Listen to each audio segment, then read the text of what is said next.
Hello, listeners, and welcome to another episode of the No Nay Never podcast. I'm your host, Natalie Bromley, and coming up this week, we dissect another emphatic victory by the Clarets, this week thumping Cardiff City at their opening game at Turf Moor.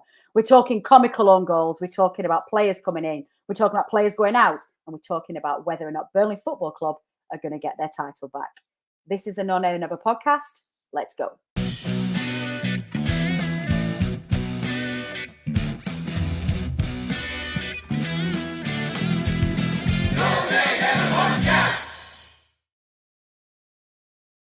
Well, on this week's panel, I am joined by regular analyst Tom. Tom, good evening, sir. How are you?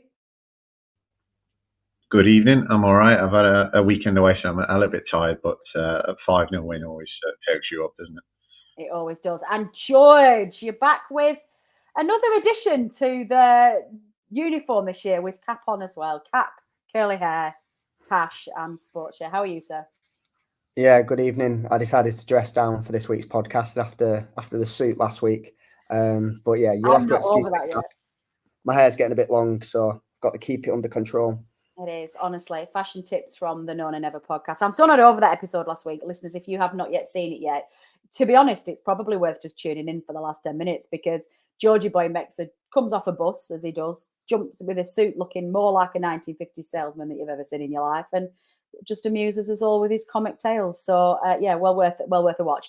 Gentlemen, it's another week. It's another victory. The absolute antithesis of last season. Burnley are back and they want their title back. Tom, 2 games, 9 goals, only 1 conceded. Burnley look like absolutely running riot over this league, and every single opposition fan we hear talking about at the moment are already referring to us as champions elect. Do you think that's a little bit giddy this early in the season, or do we look like an absolute, just impossible, unstoppable machine?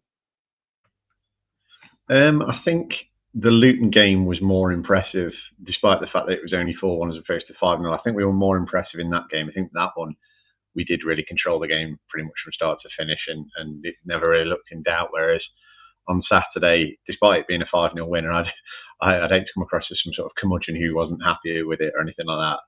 But we didn't play very well in the first half. Obviously, they've scored the first goal for us before you even had a shot, I think. It's a great move and a good goal, the second one. But in between those, Cardiff really should have had 2 or 3. They've had obviously an offside goal. They've hit the post when they really should have scored. They've had a lot of running of the ball. And the second half, I think, once we got that third, the game was really boxed off then, and I don't think we looked threatened again. But there was enough warning signs in there, I think, just to say, look, and of course, no one's thinking that we're going to win every game this season or that we're going to be putting 5 past everyone every week. But I think you could see there. I am. Sorry, Natalie. Yeah, apart from you, I don't think anyone else is thinking that. But I think there was enough in that performance that if we were to play someone who's a little bit better, I mean, I think Cardiff were really lacking quality, especially up front. If we play a better team and we're kind of as open as that in midfield and we're as easy to get behind, then we're gonna face sterner tests, shall we say, than we faced on Saturday. So I wouldn't say that I'm thinking we've got the league wrapped up based on these first 2 results, but equally, you know, if you don't play that well and you win 5-0, then there's got to be a lot of cause for optimism as well. And the players that we're bringing off the bench, you know, after 60 minutes, it's frightening, really. So if the squad looks anything like it does come the end of the window, then I'll be really confident at that point, I think. Yeah. I mean, I'll come back to you in a minute, Tom, about what we think specifically was wrong with that first half performance. But George, it raises an interesting point, doesn't it? In that can it ever be the case that we are just simply too good for this league? We're in that kind of middle bracket at the moment where we aren't strong enough for the Premier League. We can't quite find that step up that we need in quality to be able just to stay up for a season. But we are just far, far too good for the Championship. And to me, it isn't just a case of having players that are physically stronger and technically better. Just the tactics that our last 2 managers in the Championship have deployed are just, the other managers aren't there yet either. They haven't got the expertise or the, dare I say, talent to be able to counteract those things. Can it literally just be a case of, well, it doesn't matter if we perform badly in a day, we will beat pretty much everybody in this league? Is that too I don't know, like a bit too much of a pipe dream for me, do you think? I think it definitely can be the case, and it probably is the case in our instance, but I'd be wary of the fact that, you know, it's August 19th when we're recording this, and let's see how this squad shapes up come the 31st, well, come the 1st of September, because whilst we have, you know, an embarrassment of riches at the moment, who knows come September how those riches will look. Now, at the same time as that somewhat negative view, I do find it's funny that almost there's the flip side of people clamoring to put us down already. I don't know if you've seen it, but the second tier. Oh no, I haven't. Oh, I haven't seen this. Go on, elaborate. Well, I'm gonna call out Ryan Dilks of the Second Tier podcast, who I think is incredibly negative on Burnley and on Scott Parker. He tried on this week's podcast to simultaneously make the point that Scott Parker's previous teams were good against good teams, but bad against the lesser teams. Whilst making that point, tried to also say that, well, Cardiff weren't good enough to beat us on Saturday, and actually, if we'd have faced a better team, you know, they'd have done the job on us. So you can't have it both ways. Yeah, no, that doesn't. You can't have both, and I think he's got a real bone to pick with Scott Parker, and he's determined to see his point be proven right. So I think sometimes listening to that podcast, let's say, you'll get a negative view of how we've performed so far, and that, you know, come the end of the season, it won't look so rosy. So I'm neither in their camp nor am I in yours, Natalie, because I think we've got to wait until September to see how a squad really looks. Wow. Can we note this in the ship's log? George Poole, the voice of rational reason on the None Ever podcast. So it's, I like it. This is a new dawn. I'm impressed. So Tom, going back to then what we were saying, I mean, obviously we know that Burnley were fortuitous to get that goal, but I think, you know, I don't think it actually changed anything in the scheme of the entire game. To be honest, I think we'd have just won 4-0 rather than 5-0. But we started the game, no Zaroury or Trafford in the squad. Apparently they both ill. Whether we believe that or not, we don't know, because both of those have been linked with moves away. So could be either. Scott Parker doesn't feel like he's lying to us so far. So I think he would have just kept quiet if it wasn't true. I'm just going to choose to believe him for now. So we went with our new keeper in place, and forgive me, I can't pronounce his name very well. And Jay instead of Wilson Udderby, who's obviously now gone to Spurs for a ridiculous fee. For me, I thought defensively worked very, very well. For me, it was just the midfield was a problem, and it just the Jay and Foster combination up top in that classic 4-4-2 just wasn't working for me. Is that too simplistic, or were there other factors that contributed to our poor performance in that first half? Yeah, I think the kind of the obvious square peg in a round hole was Rodriguez. Yeah, we've never really seen him play like a number 10 the whole time he's been here, I don't think, and he didn't really feel like he knew where he was supposed to be. He did really well for the goal, you know. Oh yeah, danced around him, got the crossover, but apart from that, he was not really in the game, I didn't think. And I think you saw at the start of the second half, that goal that Brownhill scores, where he's just making that run from deep. I think he tweaked him positionally, I think, and that's where that goal comes from. Because I feel like Rodriguez wasn't really a midfielder, he wasn't really a striker. I think if he's going to play, he needs to be number 9. But I think probably that role would be Zaroury's. And I think what you said about the illness, I think at the time you're thinking, right, well, they're off then, aren't you? But I think if you think about it, I think it does make sense, because you think, well, Trafford, we're pretty confident he's going to go, but then he did play against Luton, so it's not a case of, you know, he's not going to play because we're going to sell him, because he obviously did the week before. So to me, that it wouldn't really make sense that he's suddenly not playing. And then I think with Zaroury, when I saw he wasn't playing, I thought, right, he's off then. But then the fact that Benson's not even getting 20 minutes in that game that's already won, that makes me think that he's going to be off. In which case, we can't sell and Benson. Yeah. Yeah, precisely, especially without already having gone. So to me, that it did kind of ring true thinking about those things. So I don't think Parker really thinks that Rodriguez is going to be playing there week in, week out. No. I think it will probably be Zaroury or maybe even Goodmanson, because obviously he's had an injury and he's only just come back. So he got the 20 minutes. He scored a cracking goal. It was very much a, pick me again, please, Scott kind of performance from him, I thought. And you've also got him and scored a worldie as well. So For me, Rodriguez didn't work in that 10, and that was a big part of the problem that we had. But I don't think we're going to see that very often this season. I think we've got plenty of options there, and I think it's probably just kind of freak circumstances that led to him playing there. I mean, yeah, it could be, or it could also be something as simplistic as these early games in the Championship don't really count for much when it comes to the end of the season. We're still in the transfer window. We do know we have to sell. There is also a potential that Parker is playing as many players as he can to see exactly how sharp they are. Jay's not played for a long time properly and consistently. How sharp is he? How's he going to play? Does he potentially need a replacement number 9 in the event that Vouch goes, which we assume he will do? He was quite ineffective when he came on, actually, I thought, this week. I thought he did a lot better against Luton. So maybe it's a combination of all of these things. He doesn't yet know who he wants. He doesn't know these players well enough to know who he's going to sell and who he's going to sign. So I think, potentially there's a thing there as well. George, listen, this is a really tough question, so apologies for throwing you under the bus with this one, because he didn't have an awful lot to do. But new keeper, how are we? Oh, actually, this is before I come on to this. Actually, I'm going to give a shout out to the guy who sits in front of me. I won't name him by name because that's not fair. There's the guy who sits in front of me, who made a really good point at the game at the weekend, and I knew at the time I was going to steal it for this, so I'm crediting him for it. But he made a good, interesting point about Trafford. Actually, if he is going, and you mentioned there, Tom, that he played him against Luton, it would be a really canny commercial strategy, to play Trafford against Luton amid all this speculation that says that he's going and Newcastle want him. He's not going to be your first choice striker. Keeper. You've got all of these keepers. We'll just go in with a low bid and hope you sell him because you want to recover some money. Play him against Luton. Statement from Parker that he is our first choice keeper. Comes out and says the only reason Trafford didn't play is because he's poorly. Suddenly, Newcastle have to pay us a bit more of a premium because they're taking our first choice keeper away from him. I thought that was a really interesting point. I'm going to throw that out there. There you go. See, I listen to people. I do listen. So bearing that in mind, George, sorry to derail that.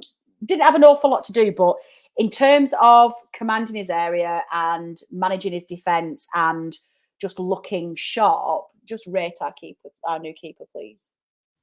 Yeah, he certainly looks handy, pardon the pun. Okay, how am I pronouncing it? Come on, you guys usually give me the correct pronunciation on the show. I haven't learned.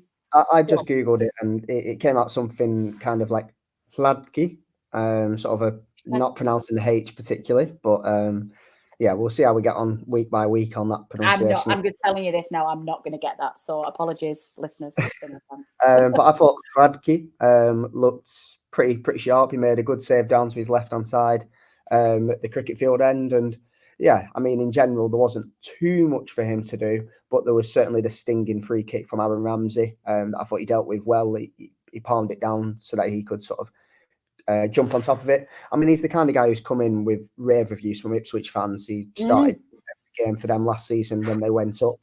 I think he's an excellent signing in that we've not paid any money for him. He can comfortably, I think, be our number 1 as he was for Ipswich last year. Play with his feet and go long as a traditional keeper would do. But at the same time, he's old enough and wise enough to know that if Trafford stays, Trafford will be our number 1 because we've got a lot of money invested in him and he's a youngster. So I think he was a perfect signing and he showed exactly his capabilities on Saturday. But I tend to agree with Rich's point, I believe, from last week's podcast that a move to Newcastle isn't the best move for either Trafford nor Burnley. I think we can happily take him for a season in the Championship and give him that number 1 shirt because it'll improve him immeasurably, and we'd either reap the rewards of that down the line or we'd reap the rewards financially if we can boost his stock even more. So I don't see why he should move to Newcastle because he won't start ahead of Pope, who had another good game for them at the weekend. Good point. So for me, it's a move that doesn't particularly make all that much sense, but I'm happy either way. I've got confidence in Hladky. Does Trafford not need to be keeping one eye on that move from the England under-21s to the senior squad, though? And he can't really even does he get that opportunity if he's playing in number 1 for Burnley in the Championship when inside? Look, to be honest, I was a long-term critic back in the day, but Jordan Pickford's England's number 1 for a reason. I don't think he needs to worry about that. Possibly, Natalie, to your point, he needs to be playing week in, week out to which point he should, even if he goes in at number 3 in the squad, just to be able to get that. Yeah. So I guess he should stay realistically. Yeah, he should have a season of Championship football under his belt. It'd make him a lot. I completely agree. That's such a good point. The thing with that though is, I think when you look at the 2 keepers we've brought in, Sladke and Green, I don't think they're coming in as number 2 and number 3. So I think they've been brought in with the notion that Trafford is going to go.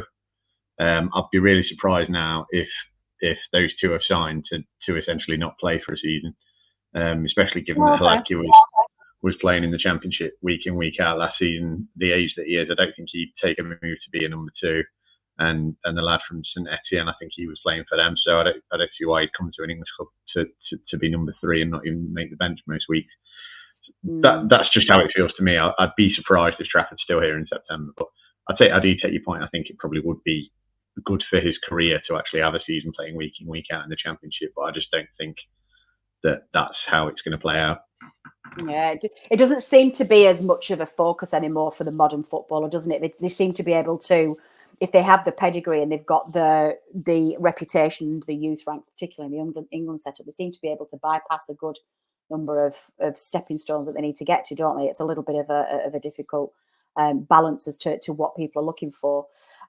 Sticking with defence and sticking with you, Tom, one thing that it has proven to be very successful in the early 2 games, and one that I think we are all desperate to see to keep hold of, is this flourishing partnership between Steve and Dar O'Shea, who put in an incredible performance at the weekend. That is a Championship centre half partnership that I am enjoying immensely and didn't expect to be honest. Yeah, they're both. I think the reason that we brought Esteve in and the reason that O'Shea ended up playing so much last season is because they just bring a physicality to the team that we lack in a lot of areas, especially when Burge is out. They're both really good, obviously physical specimens. They've got that ability, and in a division like the Championship, where it's a little bit more meat and potatoes football, there's a bit more heading and kicking. It's built for their strengths, I think. So I've not heard any Esteve rumours. The way he was talking pre-match for the game, he sounded like he's really happy here. He's glad to be here. We've only just brought him in, haven't we, on a permanent deal, so I can't see him going. But the noise around O'Shea isn't going away. I'd be surprised if he's still here come the window, unfortunately. But yeah, as you said, it'd be great to keep them together for a season. But if O'Shea wants to go and we're going to make a good profit on him, we have got a lot of options at centre half once they're back in. You know, you've got Bayer to come back, you've got Ekdal to come back, you've got Alder Keel, who he's not even been on the bench, has he, so far? I don't know if he's in. It's just that, because you'd think he'd be in the pecking order ahead of McNally and Egan Riley, who are on the bench on Saturday. And if he's not injured and he's not making the bench, then perhaps he needs to go or he needs a loan somewhere. But I'm happy with those options at centre half. I suppose the only caveat would be the injury records for Bayer and Ekdal. So perhaps we'd need to bring someone in if O'Shea does move on. But if he does, then yeah, as much as I'm not desperate for him to go, I don't think it will be a real hammer blow to our chances for the season either. No, but I guess there is some disruption in the early stages. I think the Burnley squads of the past that have been successful have been ones that have kept that core trinity together of the keeper and the 2 centre halves. And as long as, if you could get those 3 settled, then you're giving yourself half the battle won in the Championship. George, one thing which we have been for 2 games and we haven't necessarily seen, even I think from Vincent Kompany's side consistently in the Championship, is a real ruthlessness in front of goal. 4 shots on target and 5 goals. Well, I guess, did you have, I feel like I had a little bit of sympathy for the Cardiff keeper at the weekend. Just, we've been there with Muric and Trafford last season. I think my heart bled a little bit for him. Do you have a little bit of sympathy? Not particularly. I mean, George. It's a game at the end of the day. I liked the Muric chants from the cricket field stand, and to be honest, listening to the Cardiff fans' analysis after the game, it sounds like he's a keeper with these mistakes in him. He really is punching above his weight to be their number 1. I think is the view of many Cardiff fans. Yeah, I mean, it was a bizarre own goal, but we've seen it happen to our keepers, and it can happen. I did find it interesting that Bullet said at the end of the game that, you're always prone to conceding that goal and that kind of mistake with that particular keeper, but he just sounded like a carbon copy of Muric when he's been in the Championship, and to an extent Trafford last season as well. So let's move on. Let's just have a look at the 4 goals that we did concede. I'm going to put you on the spot straight away, and you can't go between 2. I want you to pick one. Which one was your favourite out of the 4, and why? I think Amdouni's goal has got to be the favourite because it's the best goal there, just in terms of the way he's hit it and the way it's gone into the back of the net. But I will say that it's a moment that is, let's be honest, a bit spoiled because you have the goal line technology. If it gone into the back of the net from the crossbar, then it'd have been a fantastic moment. You do want the net to go, don't you? Yeah, it was quick. It was a split second. They did it really very quickly, didn't they? Yeah. So that technology. Are you being attacked by a swarm of birds there, George? No, I'm trying to. I'm in a public library, and the lights have dimmed because it doesn't recognise I'm here. So I'm trying to move. And there we are, and they're coming back. But what I would say is that I think Brownhill's goal was particularly enjoyable because the team move was reminiscent somewhat of Ashley Barnes' goal a few years back, 2016, when we were in the Premier League. A quick counter attack down at that end, and just a word to say how magnificent Brownhill has played in the first 2 games. Yes, which very much, and I'll have to credit my friend Tom Lockett with this joke, but he says, name me a better midfielder in world football than Josh Brownhill during the first 10 games of a Championship season, because this is when he comes into his own. It's unbelievable, right? He's like Zidane. It's I've heard him I've read mainstream journalists making that very point and saying like what is going on, like Josh Brownhill's in the Championship. It really is crazy. Yeah, he's having a fantastic season, and I think he's all 2 games. Hey, listen, we've got things. Apparently, according to you two, we're going to start losing soon. So I'm trying to keep hold of this positivity while I can. Otherwise, we're done. So listeners, as some things never change, we're in season 12 of the podcast, and they don't listen to a word I say. So despite me telling George that he had to stick to one, he did in fact give us 2. So Tom, you're going to have to give me one, please. Pick one. Which one was your favourite and why? Goodmanson's was my favourite. It would have been Amdouni, just as you said, George, if it had just nestled nicely in the net. But just having to wait for that split second for the wristwatch, the buzz, just not to point off it. It was like in the you've been watching the Olympics with the diving and stuff. It's a bad dismount or whatever, and then they get points off for that kind of thing. So yeah, EDG's for me is just cracking hit on it, and I think because it was him and because of all the noise that's been around him, especially the documentary having just come out and that, and it felt like he was imagining the ball was Kompany's head as he belted it into that bottom corner. Yeah, no, I get that. I do get that. I think. Oh, I don't know. Is that probably the same? I think I'm probably the same. I think my JBG is probably the same for me for that same reason as well. But I think it's interesting, isn't it, that we've got ourselves in a situation where we are so ruthless in front of goal in these first 2 games. 9 goals in 2 games is blatantly ridiculous. And I don't know. Even in the Championship a couple of seasons ago, we weren't that ruthless. I mean, Tom. Like, why? What is it about? Is it? Oh, okay, George, go ahead. You want to answer this? Yeah, I'm steaming in front of Tom there. I think. Go ahead, please do.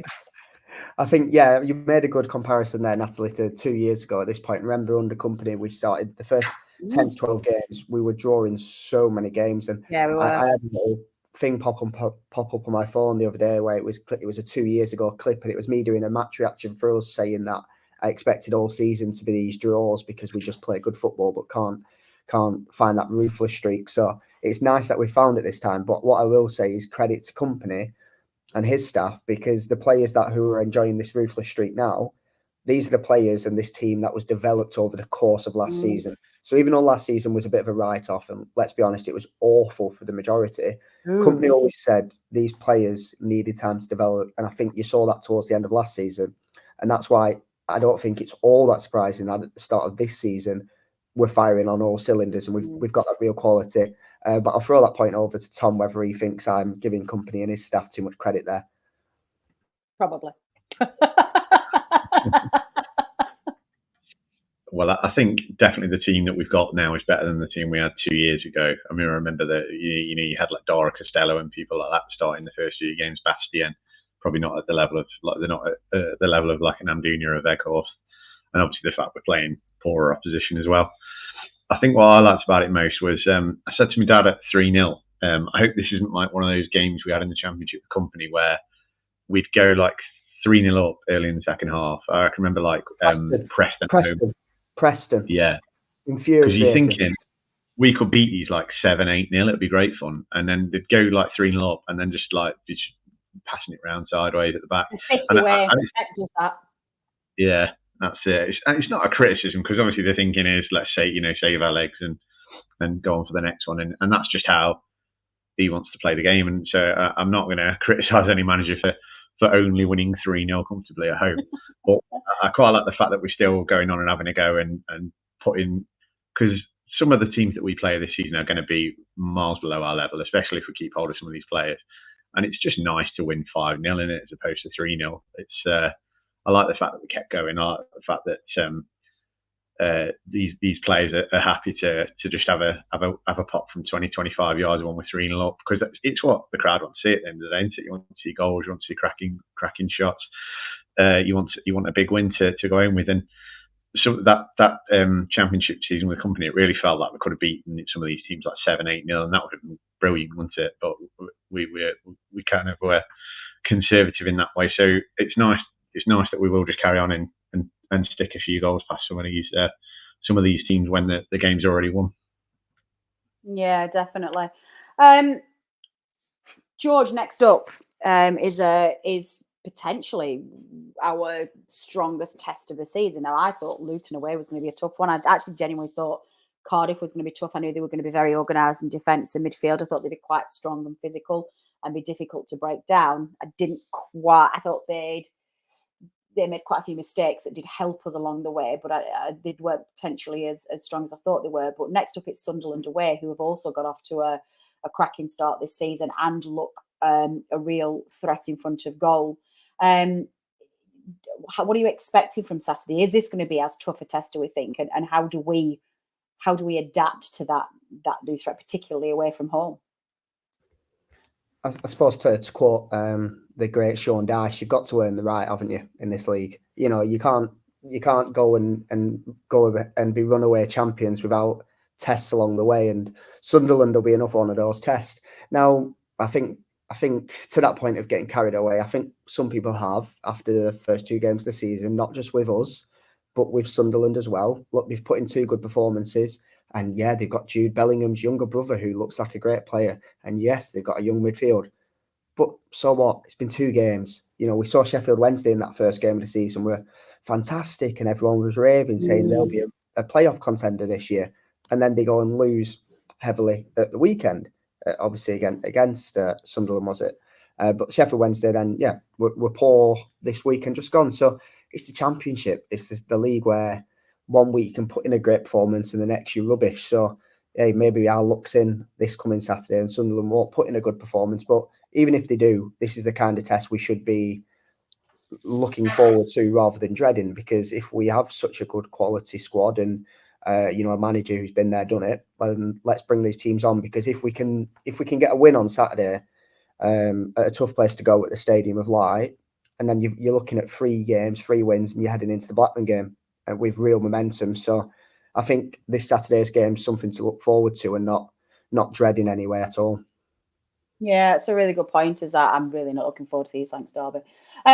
What do you do team selection wise then, Tom? I think the obvious one, whilst most of this team is picking itself at the moment, the obvious challenge is what we do up front. I don't think we start with Jay and Foster again like we did at the weekend. How do you tinker the attack, bearing in mind that I think from what I've seen, from what I've spoken to today with the Sunderland podcasters, apparently they're a very young side.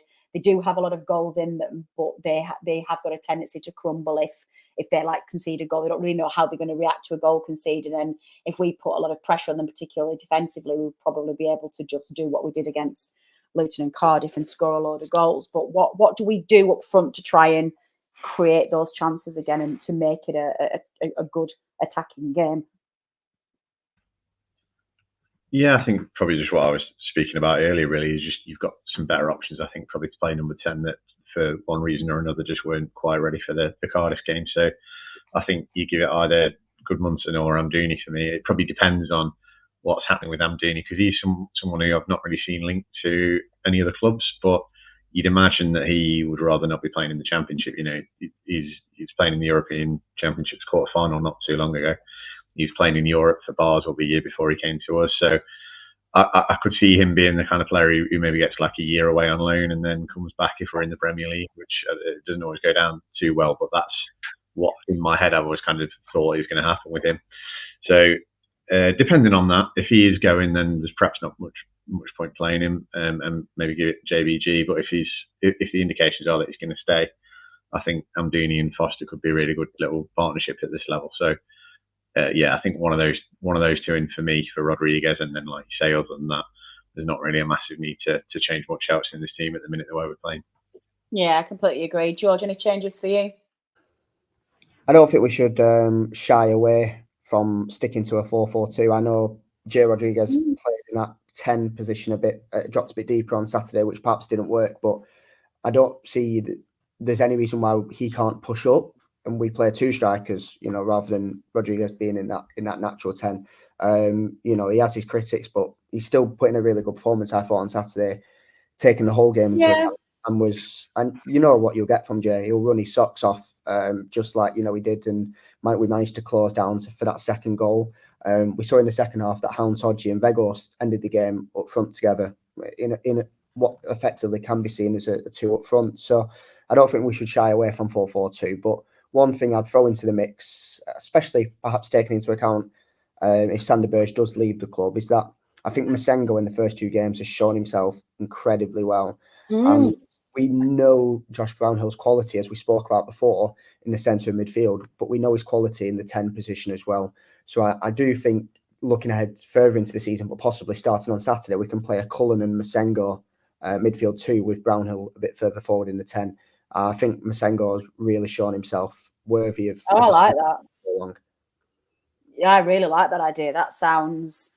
Yeah, no, I'd not even thought of that. I was thinking of an either or. Whereas, yeah, you're right. Brownhill can absolutely play, and he is playing a little bit further forward than Cullen either. The two games that they played, it's enabled them to just separate a little bit, and there's been enough for Cullen just to boss that midfield on his own and help the defence. It's where Brownhill played under Company in the Championship 2 years ago. He played mostly in that 10 position. Yeah, no, I like it. All good. Okay, any other talking points from the weekend that either you want to come through? Not an awful lot to talk about this week, actually. Just amazing goals. Well, actually, it's quite an uneventful game. George, what would you like to raise? You don't need to put your hand up. going back to the Dario O'Shea point that you two discussed earlier. You know, he has had a fantastic start to the season, and it would be a shame to lose him. But it's probably right that we acknowledge that Bashir Humphreys looks set to be signed in the next couple of days from Chelsea. Oh, yeah, true. On loan with a mandatory buy clause on a 5-year contract. Now he's 21, played 24 times for Swansea last season in the Championship. The reports from, I think it was from Romano originally, said he was Burnley see him as a key defender, not just for the future, but for now as well. So. Oh, okay. Oh, Dara's going then for sure. Not necessarily, but it's whether these teams want to pay the money. And if they pay the money, then I'll drive them myself, you know, because we're making healthy profit on some of these players. But if we can get a lad like Humphreys in, I think it's a very good example of the way we are operating in the transfer market. You know, you see the likes of an Odebear, you know, going for such money last week. You know, a Humphreys, you know, is another example of a youngster that if we sign him and he has a good couple of years, is someone that in 2-3 years time we'll be able to sell for a lot more money than we're buying him originally. So I'm not too dissuaded by the possibility of O'Shea leaving, because we've had a good year out of him and the next man steps up. Yeah, no, I agree. No, I like it. This is good. I mean, and I think we're all getting a lot more comfortable, Tom, aren't we, with this? We've had this idea planted with us that there's going to be a turnover of players. we're not going to get players for the long term. We need to be prepared to get them in, develop them, and get them out the door for a profit. And I think we're all kind of coming around to that idea now. Yeah, I think especially when you see how big the squad is, I think everyone's thinking we do need to sell some players. Like George said, the fee we got for Rodbert was brilliant, and they seem to have learned. I think when we came down last time, selling Nick Pope for 10 million, we only made about 2 million profit on Collins. It felt like we were letting players go a little bit too cheap, and they've obviously learned that. And we seem to be a bit more confident now in saying, look, this is the valuation, and if you ain't paying it, like George said, you ain't getting him, kind of thing. So, and it made me think actually, a player we've not mentioned, we've been talking about, who played midfield, who played in the number 10, Berge. Actually, if United don't I could be wrong about this, but I don't get the impression with Berge that he's someone who's gonna sort of throw his toys out the pram and not just get on with it if the United move doesn't happen. Obviously, he's going to want it to, and rightly so. And if United strike me as the kind of club where they're gonna, the closer we get to the end of the window, they're not going to have other plans in place. They're just going to panic and go, all right, then we'll pay the 30 million for Berge. I reckon that deal does get done, but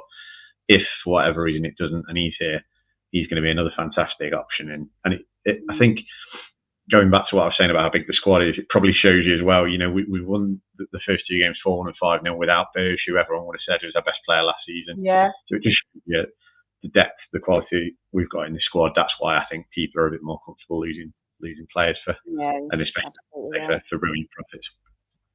Yeah, spot on. Love it. Go on, George. You really, honestly, I'm not lying. You don't have to put your hand up. You're all right. Around that discussion on Saturday, I was going to, I guess, pose the question to you two in terms of this so-called match day experience. It was the first game at Turf Moor this season. Obviously, I thought that the programme notes were really well received from Alan Pace about the greater emphasis on women's experience at Turf Moor in particular. And also I think there's been a spark of discussion on X or Twitter at the start of this week about the atmosphere and so-called anthems that we should adopt. And for me, I think people are going chasing for a problem here. That's what I'll put my point of view out in. And I think the club, I think some fans we're in danger sometimes of, there's been discussion about the drum again on Twitter, right, the start of this week. And I think that's something that the majority of Burnley fans don't want. But I think we're susceptible to, maybe a Mr. Ball, who we all think highly of, seeing a few comments on Twitter and saying, yeah, it seems like the fans want this drum because a few people have been saying it. And look, let's not fall into that trap. Yes, 10 vocal fans on Twitter have put about the drum. But if you polled the majority, they don't want it. And the same could have been said for that monochrome badge in the summer, might I add. But God, I wondered where this was going. You can't just keep making these points just to shoe in your monochrome badge point, George. But I was just gonna I guess it opens up the conversation on what was your match day experience on Saturday. I thought, listening from afar, because hands up, I wasn't at the game, I was playing cricket. Listening from afar, you could see after the game the atmosphere was fantastic.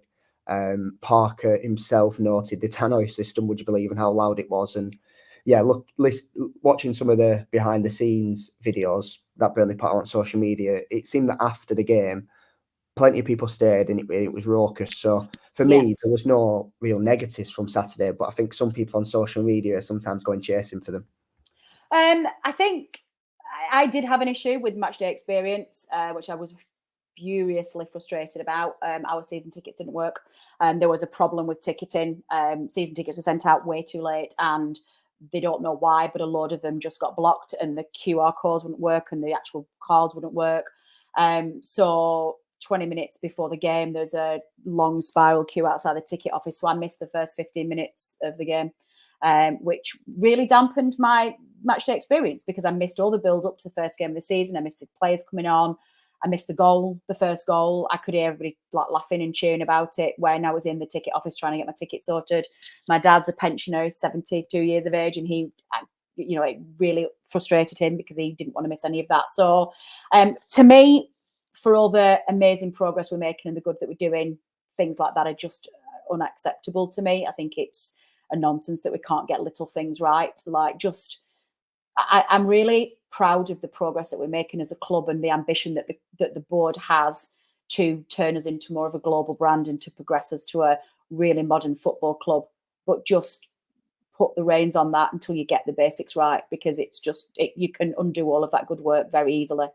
That said, the end of the game I thought was excellent. I thought the anthem that the club are trying to get for us by playing the Free From Desire at the end of the game, which is going to become our anthem apparently when we win. It's a very popular track. It's a very upbeat track. I was singing Wout Weghorst is on fire, I'm sorry. And I think that's going to stick if it doesn't go. I've decided I'm going to bring that in.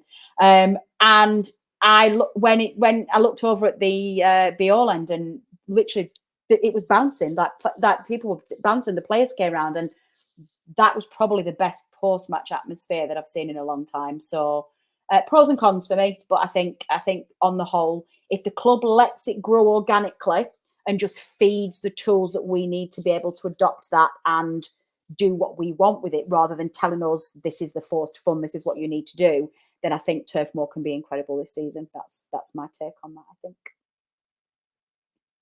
Excellent. On that note, let's wrap up this week's analysis show. Tom, thank you. George, thank you. It has been a pleasure, as always, to have you both on our panel and your amazing insight. Listeners, we will be back this coming weekend for the previous show looking ahead to Sunderland away. Myself, Dave, Adam, and he's doing it again. He's waving to his lights. Thank you to George and George's lights in the library. We'll be back with the previous show. Myself, Dave Roberts, Adam Dennett, and our Sunderland fans will be on looking at the preview show, and the rest of us will be back at the analysis show next week to question and have a look at how many goals we managed to get through Sunderland defence. Will it be another 5? Will it be another 4? Will we concede any goals? Who knows? Listeners, if you haven't already, what are you waiting for? Hit that subscribe button, turn on the notifications, and do not miss another episode of the best Clarets podcast that there is out there. It's the No Nay Never podcast. I've been your host, Natalie Bromley. Until next time. The No Nay Never podcast is brought to you in association with the talkSPORT Fan Network. Our host and editor is Natalie Bromley, and the show is produced by Matt Moss. Our resident statistician is Dave Roberts, and our FPL expert is Adam Dennett. The Analysis Show team is collectively Tom Whittaker, Rich Steele, George Poole, Charlotte Rigby and Adam Dennett. Our music is provided by George Gaskell, and our newsletter team is headed up by Jamie Smith. If you don't already, you can subscribe to our newsletter by visiting nonaynever.substack.com. Thanks as ever go to our partners talkSPORT. We are proud to be associated with the talkSPORT Fan Network.